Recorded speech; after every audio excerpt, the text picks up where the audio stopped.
Hello मेरे प्यारे छात्र एवं छात्राएं, मैं संदीप ठाकुर। आप देख रहे हैं माँ संस्कृत गंगा यूट्यूब चैनल। तो फ्रेंड्स, आज का जो सेट है वो है मॉडल सेट 2 है। तो फ्रेंड्स, अंत तक बने रहें। अगर जो भी प्रॉब्लम हो आपको, आप तो नीचे कमेंट करके बता सकते हैं या पूछ सकते हैं। तो फ्रेंड्स, आज हम बताने जा रहे हैं साइंस का मॉडल सेट 2 बताने जा रहे हैं। तो अंत तक बने रहें। जो भी समस्या हो, जो भी दिक्कत हो, तो आप नीचे में कमेंट करके पूछ सकते हैं या बता सकते हैं। ठीक है। आपको एग्ज़ाम में 2 घंटा 45 मिनट मिलेंगे, जिसमें से आपको ऑब्जेक्टिव के साथ साथ में आपको सब्जेक्टिव भी बनानी होगी। ठीक है, ध्यान से, ठीक है, अच्छी तरह। तो आपको ये सब चीज़ आपको पढ़ लेनी है, क्या क्या कंडीशन है सो। ठीक है, उसके बाद आप नीचे स्क्रॉल हो जाइएगा तो आपको एक छोटा सा बॉक्स मिल जाएगा जिसके खंड अ में है। आपको ये वाला पढ़ लेनी है। प्रश्न संख्या 1 से लेकर 80 तक के प्रत्येक के साथ 4 विकल्प दिए गए हैं, जिसमें से आपको कोई एक सही होगा। और इन 80 प्रश्नों में से आपको 40 नंबर मतलब प्रश्नों का उत्तर दो चुनना है। और वो मार्कशीट पत्रिका पर जो आपको मिलेंगे उस पर आपको भरना है। याद रहे, 40 नंबर ही बनाना है, 80 में 40 बनाना है। ठीक है, चलिए समय को बर्बाद न करिए करते हुए और स्टार्ट करते हैं।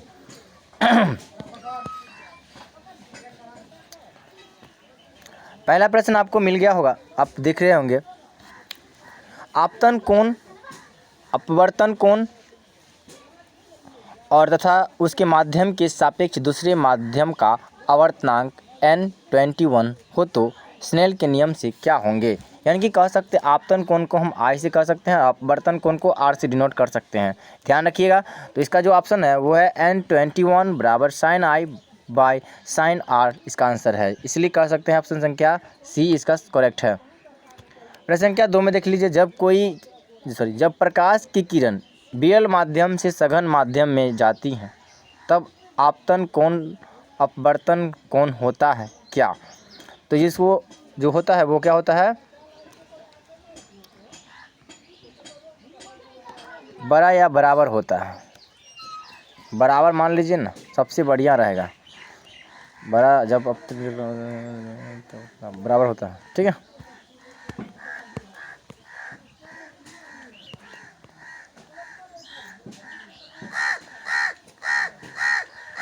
प्रश्न संख्या आपको 3 में देख लीजिए। हवा में प्रकाश की चाल 3 गुने 10⁸ मीटर प्रति सेकंड तथा कांच में प्रकाश की चाल 10 गुना 10⁸ मीटर प्रति सेकंड है।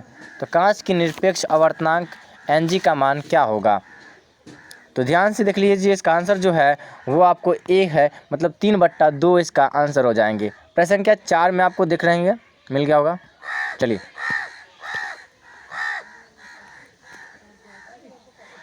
मनुष्य में वृक्क संबंधित क्या होते हैं। मनुष्य में वृक्क संबंधित क्या होते हैं, उत्सर्जन होते हैं। ऑप्शन संख्या इसका जो है वो C मार लीजिएगा। प्रश्न संख्या आपको 5वां मिल गया होगा। स्वपोषी पोषण के लिए क्या आवश्यक होते हैं। तो इसमें से क्या होता है, CO2 भी आवश्यक होते हैं और क्लोरोफिल भी आवश्यक होते हैं और सूर्य का प्रकाश भी आवश्यक होते हैं। इसलिए हम कह सकते हैं कि ऑप्शन संख्या जो है वो D मार लीजिएगा, आपको बिल्कुल सही है।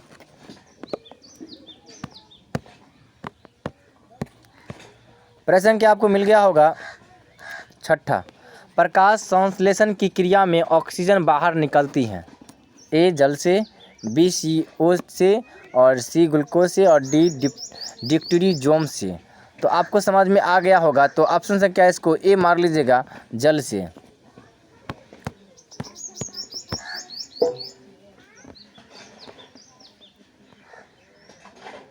प्रश्न संख्या आपको 7 मिल गया होगा, ध्यान से देख लीजिए।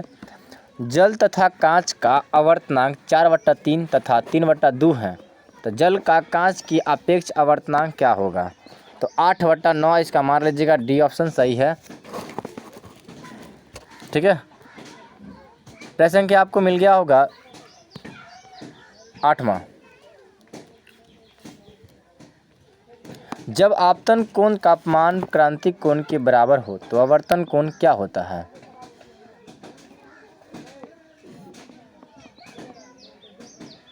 90 डिग्री होता है।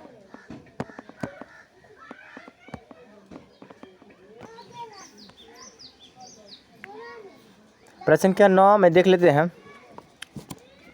दांत का मसूड़ा इनेमल दंतवल्क किस पदार्थ का वनक बनता है जो काफ़ी कठोर होता है?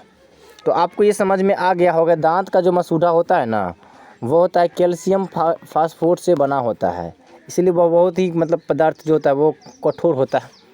ठीक है। प्रश्न क्या 10 में देखिए, सोडियम क्लोराइड के जलीय विलयन से विद्युत धारा प्रवाहित करने पर यह वियोजित होकर सोडियम हाइड्रोक्साइड बनता है, इस प्रक्रिया को क्या कहते हैं? तो आपको याद रखना है, क्लोरो क्षार का विक्रिया कहलाते हैं।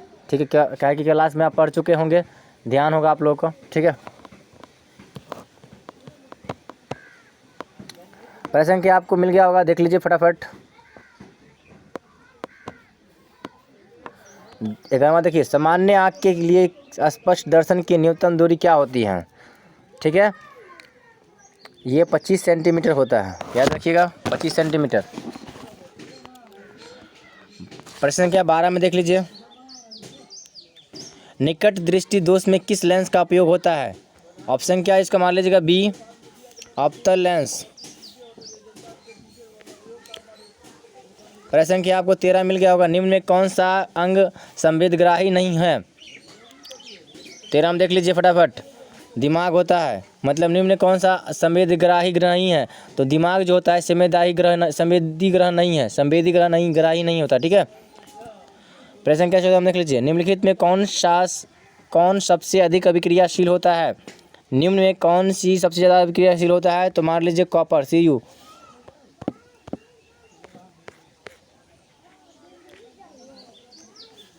प्रश्न क्या आपको मिल गया होगा 15 में देख लीजिए, जिंक ऑक्साइड के साथ कार्बन को गर्म करने पर जिंक धातु की प्राप्ति होती है, कार्बन क्या होता है? अपचायक होता है, याद रखिए ऑप्शन क्या एक मार लीजिएगा। प्रश्न क्या 16 में देख लीजिए, नीचे दिए गए अभिक्रिया में कौन अपचायक है? 3MnO2 + 4Al 3Mn + 2Al2O3। इसका जो ऑप्शन संख्या है जो वो है, आप मार लीजिएगा एल्युमिनियम होता है, Al से मार लीजिएगा। ठीक है।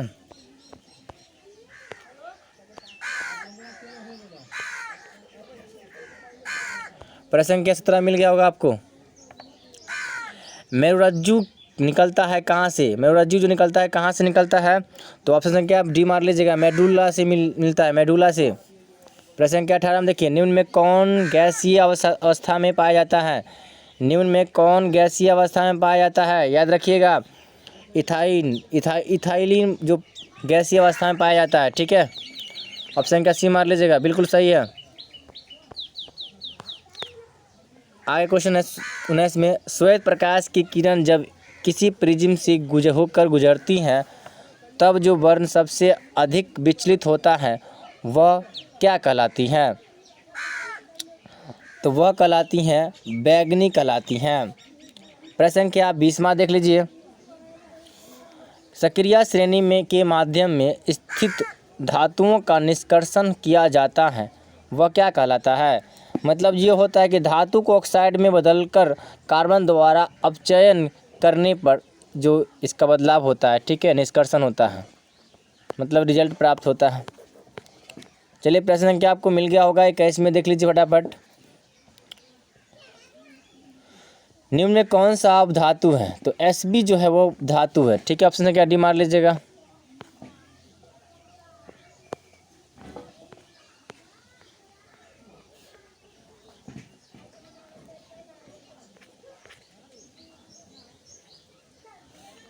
प्रश्न क्या आपको 22 मिल गया होगा, ध्यान से देख लीजिए, वायुमंडल में CO गैस की उपस्थिति क्या होता है? वायुमंडल में CO गैस की उपस्थिति क्या होता है? याद रखिएगा 0.03% होता है। ठीक है।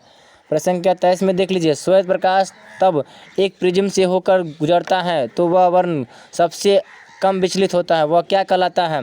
ध्यान से सुन लीजिए फिर से। ठीक है, श्वेत प्रकाश जब एक प्रिज्म से होकर गुजरता है तो जो वर्ण सबसे कम विचलित होता है वह क्या कहलाता है? तो वह लाल कहलाता है। ठीक है, ध्यान सुन लीजिए। चलिए आगे बढ़ते हैं प्रश्न क्या 24 की ओर।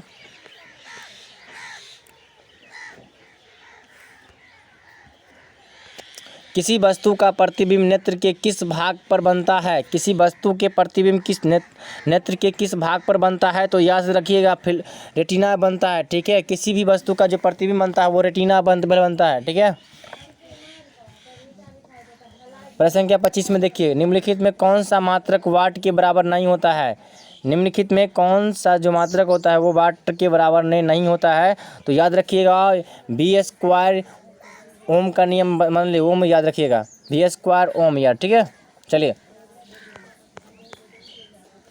अब आगे हम 26 में देखिए, प्रश्न संख्या 26 में, निम्नलिखित में कौन सा पादप हार्मोन होता है? निम्न में कौन सा पादप हार्मोन होता है? याद रखिए फ्रेंड्स, ध्यान से सुन लीजिए।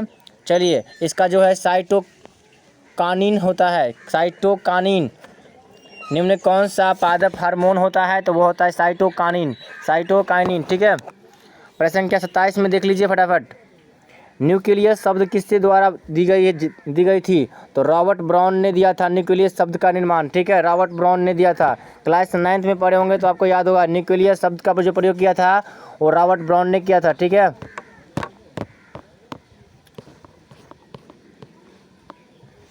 प्रश्न संख्या 28 में देख लीजिए, दो तंत्रिका कोशिकाओं के मध्य खाली स्थान को क्या कहते हैं?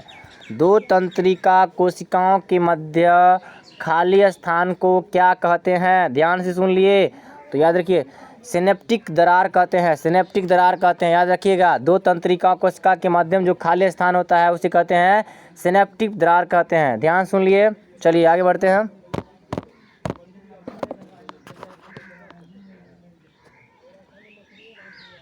प्रश्न संख्या आपको 30 में मिल गया होगा, ध्यान सुन लीजिए। ठीक है, कार्बोक्सिलिक एसिड समूह कौन होता है? तो ये याद रखिएगा -COOH होता है। ठीक है, -COOH होता है, याद रखिएगा। कार्बोक्सिलिक जो एसिड होता है वो होता है -COOH होता है। ठीक है, अब 31वें प्रश्न में चलते हैं, ध्यान से देख लीजिए फटाफट। प्रश्न संख्या 31 में देख लीजिए फटाफट, इथिलीन में कार्बन के बीच दो अबंध मौजूद होते हैं जिसमें क्या होता है? एक सिग्मा होता है। ठीक है, याद रखिए, ऑप्शन संख्या ए होता है। एक सिग्मा होता है, 0 पाई होता है और पाई के अबंध बना होता है, जिससे हमारा कार्बन का जो समूह होता है मौजूद होता है उसके दोनों उपस्थिति में इसका निर्माण होता है। ठीक है, चलिए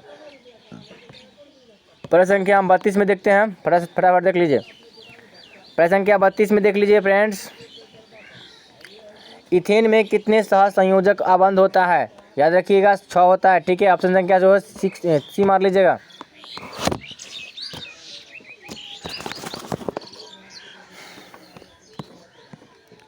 प्रश्न संख्या आपको 33 मिल गया होगा, स्त्रियों के मूत्र जनन नलिकाओं का रोग ट्राइकोमोनियासिस है क्या? तो याद रखिएगा, जो स्त्रियों का जो मूत्रजनन नलिकाओं के द्वारा जो होता है रोग, वो रोग होता है वायरस जनित रोग होता है। याद रखिएगा, वायरस जनित रोग होता है। ठीक है, जिस स्त्रियों की मूत्र जनन नलिकाओं का रोग जो होता है ट्राइकोमोनियासिस जो होता है वो मूत्र के द्वारा उसमें फैला जाता है। ठीक है, कह सकते हैं वायरस जनित रोग, यानी कि पैदा करने वाला जो होता है। ठीक है, आगे बढ़ते हैं, प्रश्न संख्या 34 में देखते हैं। प्रश्न संख्या 34 याद रखिएगा, धारा मापने के यंत्र को क्या कहते हैं? धारा मापने के यंत्र को क्या कहते हैं? एमीटर कहते हैं। ध्यान सुन लीजिएगा, एमीटर। धारा मापने के यंत्र को क्या कहते हैं? तो एमीटर कहते हैं। ऑप्शन संख्या जो है ए मार लीजिएगा, बिल्कुल बहुत ही परफेक्ट है। ठीक है,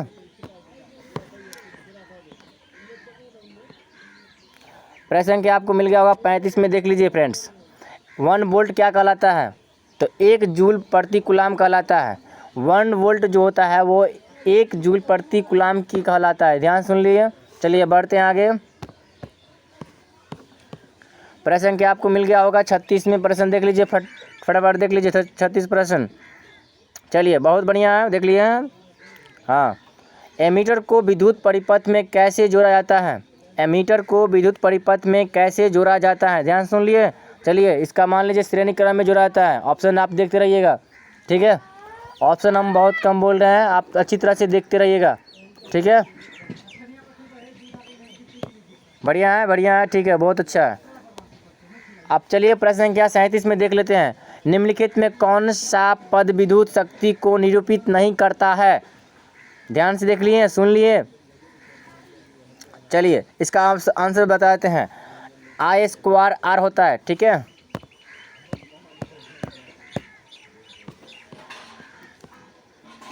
प्रश्न संख्या आप 38 देख लीजिए। 38 में फटाफट देख लीजिए। 38 में विद्युत धारा उत्पन्न करता है क्या? विद्युत धारा उत्पन्न करता है क्या? तो ए बी मार लीजिएगा। चुंबकीय क्षेत्र उत्पन्न करता है।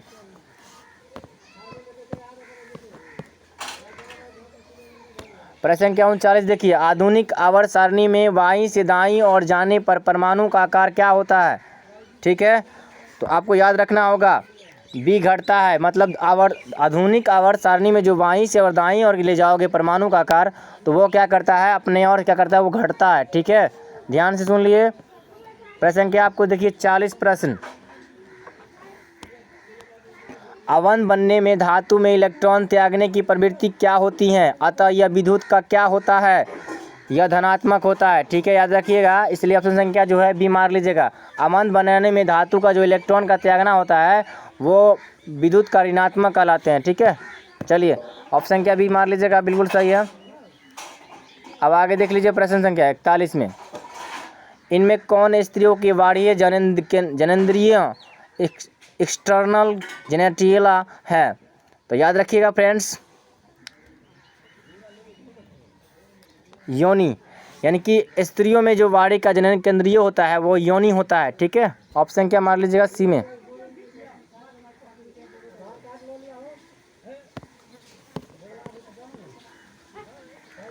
प्रश्न संख्या 42 को देख लीजिए आप। पुरुष के शिश्न का शिखर भाग क्या कहलाता है? तो याद रखिएगा ग्लांस कहलाता है। ठीक, ऑप्शन क्या बी। प्रश्न संख्या 43 को देख लीजिए फटाफट। पुरुष का मैथिन अंग क्या होता है? पुरुष का मैथिन अंग क्या होता है? याद रखिएगा पुरुष का जो मैथिन अंग होता है वो होता है शिश्न होता है। ठीक है, ऑप्शन क्या जो मार लीजिएगा, डी।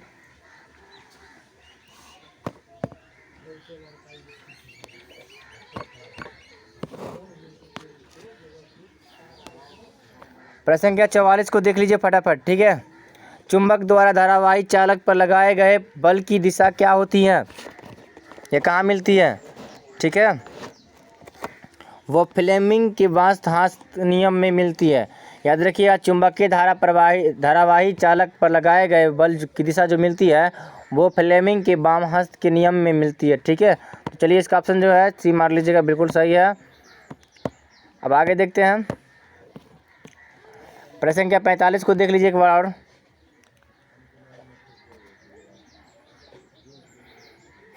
विद्युत मोटर की क्रिया आधारित होता है किस पर होता है? तो याद रखिएगा आर्मेचर के घूर्णन पर होता है। जो मान लें विद्युत मोटर जो होता है ना, क्रिया जो आधारित करता है वो आर्मेचर के घूर्णन पर होता है। ठीक है, याद रखिएगा फ्रेंड्स। चलिए आगे बढ़ जाते हैं।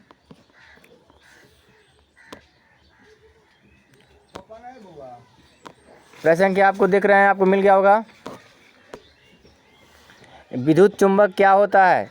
विद्युत चुंबक जो होता है वो अस्थायी चुंबक होता है। याद रखिएगा विद्युत चुंबक क्या होता है, एक अस्थायी चुंबक होता है। ध्यान सुन लीजिए, ऑप्शन संख्या बी मार लीजिएगा। प्रश्न संख्या 47 को देख लीजिए एक बार। डायनेमो का सिद्धांत आधारित होता है किस पर? डायनेमो का सिद्धांत जो आधारित होता है विद्युतीय चुंबकीय प्रेरण पर होता है। इसलिए ऑप्शन संख्या जो है सी मार लीजिएगा। प्रश्न संख्या 48 को देख लीजिए। नर युग्मक कहलाते हैं क्या? नर युग्मक कहलाते हैं क्या? शुक्राणु कहलाते हैं। ध्यान सुन लीजिए, नर युग्मक क्या कहलाते हैं? तो शुक्राणु कहलाते हैं। ध्यान सुन लिए। चलिए आगे बढ़ जाते हैं।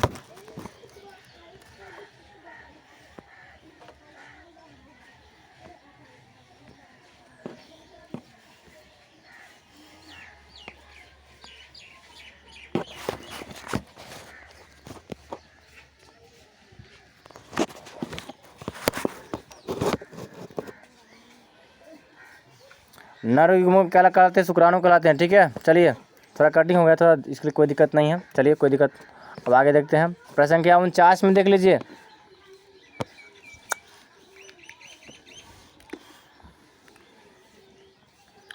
मानव मादा के जनन तंत्र का भाग नहीं होता है? क्या शुक वाहिका नहीं होता है? ठीक है, चलिए आगे बढ़ जाइए। 50वां प्रश्न की ओर देख लीजिए फटाफट।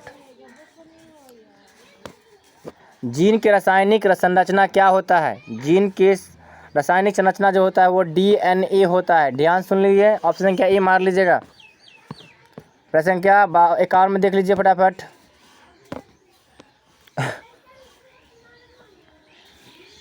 डीएनए में कौन कौन नाइट्रोजन युक्त क्षार होता है? एडिनिन, साइटोसिन, ग्वानिन, थाइमिन, यानी कि ऑप्शन संख्या जो है ए को मार लीजिएगा।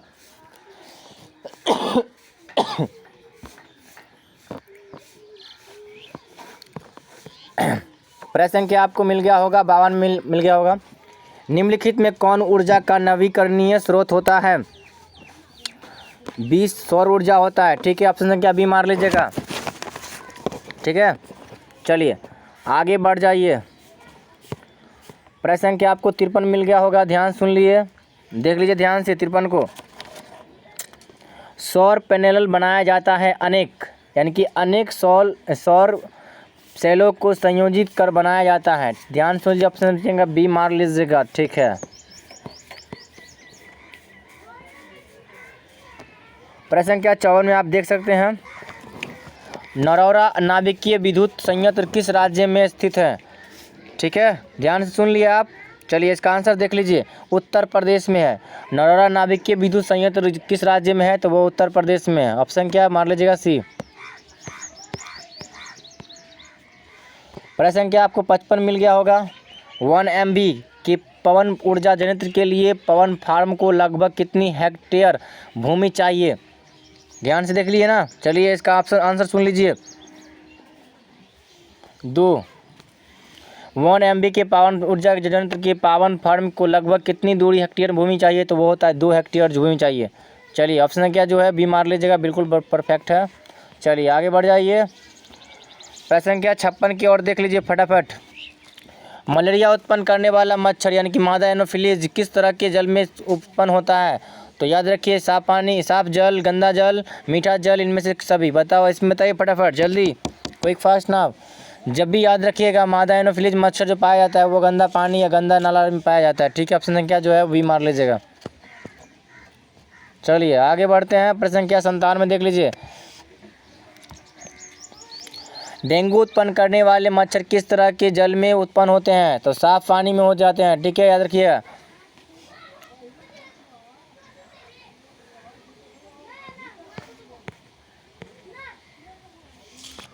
प्रश्न संख्या 58 को देख लीजिए फटाफट। जीव की उत्पत्ति के समय पृथ्वी का वातावरण कैसा था? तो ऑप्शन संख्या याद रखिएगा, अपचायक था। ठीक है, चलिए आगे बढ़ जाइए। प्रश्न संख्या 59 में आपको देख लीजिए, निम्न में से किसका अर्थ जल होता है? तो हाइड्रो का अर्थ जल होता है। ठीक है, याद रखिएगा, ऑप्शन संख्या डी मार लीजिएगा। प्रश्न संख्या आपको 60 में मिल गया होगा, देख लीजिए फटाफट। जल HO हाइड्रोजन तथा ऑक्सीजन की परमाणु संख्या का अनुपात क्या होता है? ध्यान से देख लिए प्रश्न का, आप अच्छी तरह यहाँ देखिए, इसलिए याद रखिएगा इसका ऑप्शन संख्या जो है 2:1 होता है। ठीक है, चलिए प्रश्न संख्या 61 में देखिए,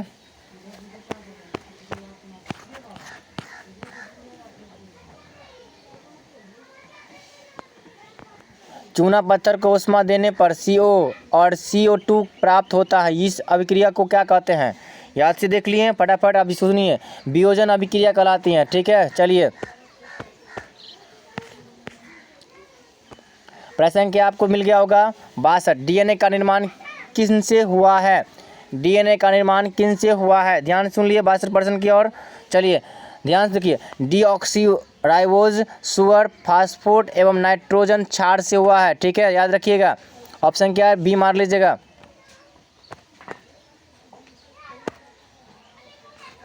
चलिए 63% की ओर बढ़ते हैं। 63, निम्न में कौन आहार श्रृंखला का निर्माण करता है? याद रखिएगा, घास, बकरी तथा मानव। ये निम्न में जो आहार श्रृंखला का जो निर्माण करता है वो याद रखिएगा, घास, बकरी तथा मानव, ये तो तीनों चीज़ होते हैं। चलिए ऑप्शन क्या बी मार लीजिएगा। ठीक है, चलिए आगे बढ़ जाते हैं, ध्यान सुनिएगा अच्छा से। 64वां प्रश्न की ओर देखते हैं। निम्न में कौन सा पर्यावरण मित्र व्यवहार कहलाते हैं? ए बी कहलाते हैं। बाजार जाते समय सामान के लिए कपड़े को थैला ले जाना चाहिए। चलिए, बी कार्य समाप्त हो जाने पर लाइट या बल्ब तथा पंखे को स्विच बंद कर देना चाहिए। सी स्कूटर पर जाने के बजाय विद्यालय पैदल जाना चाहिए। यानी कि उपयुक्त सभी, इसका आंसर जो है ऑप्शन संख्या डी मार लीजिएगा। ठीक है, बहुत बिल्कुल अच्छा आंसर है इसका। चलिए, प्रश्न क्या आपको मिल गया होगा। 65 को देख लीजिए फटाफट। लेड नाइट्रेट चूर्ण को एक परखनली में लेकर गर्म करने पर भूरे रंग का धुआं उत्सर्जित होता है क्या? ठीक है, तो याद रखिएगा नाइट्रोजन डाइऑक्साइड पर होता है। ठीक है, उत्सर्जित होता है। प्रश्न क्या 66 को देख लीजिए फटाफट। श्वसन किस प्रकार की अभिक्रिया होती है? अपचयन अभिक्रिया होती है। ठीक है, ऑप्शन संख्या सी मार लीजिएगा।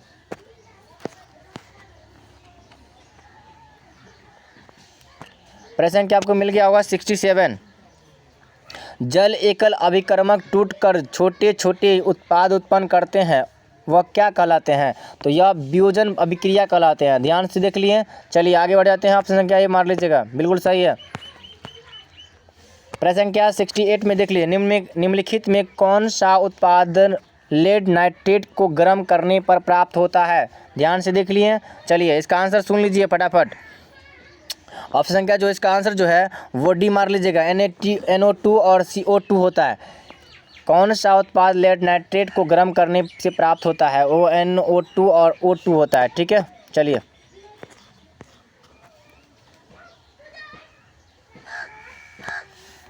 प्रश्न क्या आप 69 देख लीजिए। सोडियम हाइड्रोक्साइड के विलयन के साथ जिंक को मिलाकर गर्म करने पर कौन सी गैस निकलती हैं? ध्यान से सुन लिए।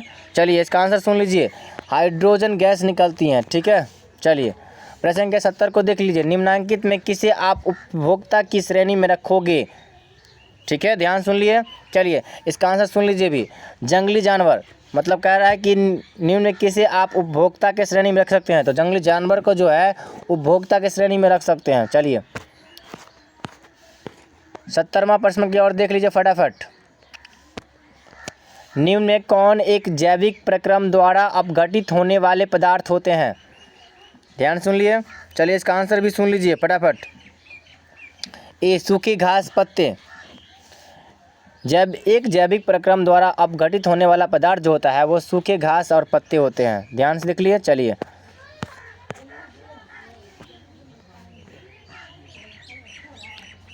प्रश्न क्या जो है 72 को देख लीजिए आप एक बार। ठीक है, साल वृक्ष के वन का लगभग 1272 हेक्टेयर क्षेत्र ग्रामीण द्वारा बहुत बुरी तरह से नवीकृत होने से बचाया गया है। वो इसका ऑप्शन संख्या ए मार लीजिएगा। मिदनापुर में बंगाल जो होता है वो कह सकते हैं, मिदनापुर में नाम के बंगाल में है, वो पड़ता है। ठीक है, साल वृक्षों का वन जो लगभग होता है 1272 हेक्टेयर क्षेत्र ग्रामीण द्वारा बहुत बुरी तरह से क्या होते हैं, मिदनापुर में बंगाल जो बंगाल में पड़ता है वहाँ बचाया गया था। ठीक है, चलिए प्रश्न क्या आपको मिल गया होगा 73 को देख लीजिए। चलिए कह रहा है कि वनों के संरक्षण के लिए निम्न कौन सी किन प्रक्रियाओं को नियंत्रित करने की आवश्यकता होती हैं? तो याद रखिएगा पेड़ों की अंधाधुंध कटाई को रोकना चाहिए। दूसरी बात है अतिचारण करना चाहिए। तीसरा खनन पर रोकना चाहिए। ये सब व्यवस्था को आप आवश्यक मतलब करना चाहिए ताकि हमारी जो वनों का सुरक्षा संरक्षण में क्या होता है, सुधार हो सकता है। ठीक है, तो इस जान लीजिए इसका ऑप्शन जो है वो डी मार लीजिएगा। ऑप्शन क्या डी इसका सही है बिल्कुल। ठीक है, चलिए प्रश्न क्या आपको मिल गया होगा 74 में। दांतों को क्षय कब प्रारंभ होता है? ऑप्शन क्या सी मार लीजिए। जब मुंह के पीएच का मान जो होता है 5.5 से क्या हो जाता है, कम होता है, तब इसका जो दांतों का क्षय आरंभ हो जाता है। ठीक है, चलिए प्रश्न क्या आप हम आगे देखते हैं 75 को।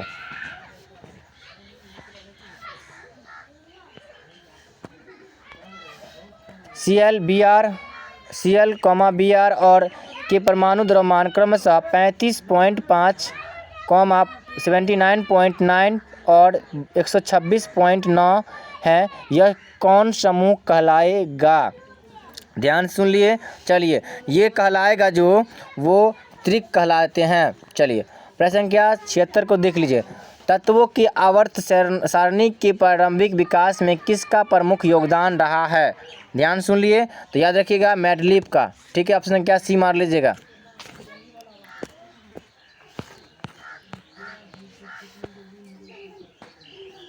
प्रश्न संख्या 77 को देख लीजिए। मेंडलीव के आवर्त सारणी में ऊर्ध्व स्तंभ को क्या कहा जाता है? याद से सुन लिए। चलिए, ग्रुप कहलाता है, यानी ग्रुप या समूह भी कह सकते हैं इसको। यानी कि मेंडलीव के आवर्त सारणी में ऊर्ध्व स्तंभ को क्या कहा जाता है? तो याद रखिएगा ग्रुप या समूह कहा जाता है। ठीक है, चलिए आगे बढ़ जाते हैं। प्रश्न संख्या 78 को देख लीजिए।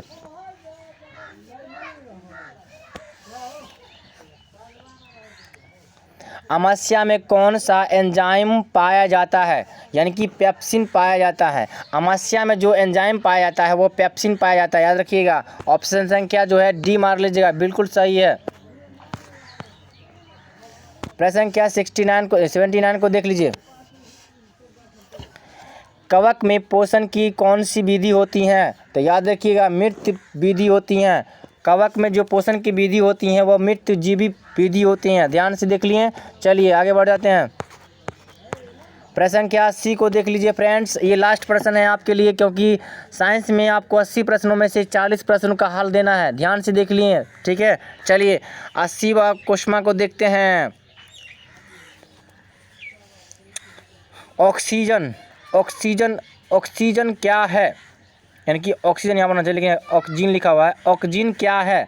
चलिए, ऑक्सीजन जो होता है वो हार्मोन है। ठीक है फ्रेंड्स, हमने 1 से लेकर और 80 तक प्रश्नों का अच्छी तरह से हल करवा दिए हैं।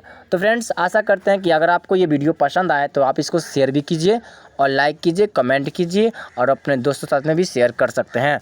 तो फ्रेंड्स, आशा करते हैं ये सब आप काम कर लीजिएगा। अगर चैनल पे नए होंगे तो चैनल को सब्सक्राइब कर ले, साथ में बेल आइकन को भी नोटिफिकेशन ऑन कर लीजिए।